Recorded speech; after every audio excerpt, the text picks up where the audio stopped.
Sounds like Jon Bernthal almost quit on Daredevil. That's right, a recent report indicates he wasn't too happy with where it was going and basically was leaving the project. Let's talk about where this is coming from and what happened to keep him in the loop. Now, before we do that though, make sure you hit that like and subscribe button and ring the bell for all the updates. We do daily Marvel and DC videos, and we're going to be your place for all the superhero news, but we're going to bring it to you truthfully and transparently so you are in the know.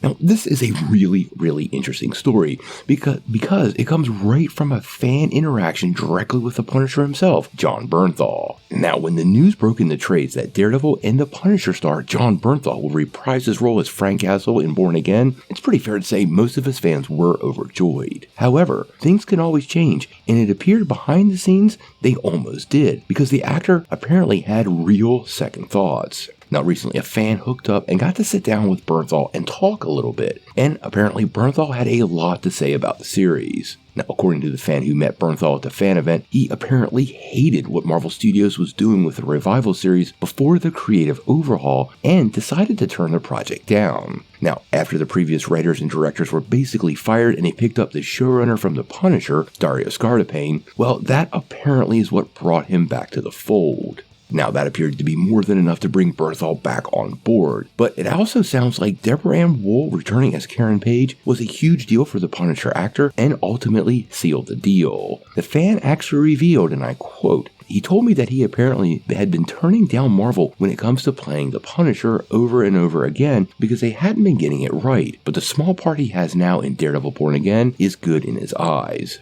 Now, this is pretty great because Bernthal's the kind of guy that sticks to his guns, and he's always made it super clear if they weren't going to do justice to this character, he didn't want any part of it. And this would explain all the rumors we were hearing over all that time about some of these various characters that were or were not in the show. And we heard rumors from the very inception of the series that the Punisher could be making his way back. But that was always going back and forth, and it wasn't really clear why, and I actually think this does make so much sense that it's probably exactly what was going on. Now, we still have to take it with a little bit of a grain of salt. Now, it's somebody saying what Jon Bernthal had to say about it all, but it fills in so many holes I feel pretty comfortable about it. All in all, Bernthal's take on the Punisher was so good, and the fact that he's sticking to his guns to make sure they get it right, that's absolutely what we need to see our actors for our favorite characters keep on doing. It appears quite honestly that Vincent D'Onofrio is another one of these guys that's pretty passionate about the character he plays, as well as Charlie Cox, giving Daredevil and the world of Hell's Kitchen inside the Marvel Universe quite the special lineup with more buy-in than a lot of shows get. Now, exactly how big of a role the Punisher has, nobody knows. I suspect it will be pretty limited, maybe 1 or 2 episodes. We're hearing the show's getting shortened from 18 down to somewhere between 10, 12, or maybe 13 episodes like the original series, and that obviously means reduced storylines and reduced appearances for some characters. So Frank Castle could be one of the people left on the cutting room floor, but the way Bernthal brings that character to life, I can't imagine that happening.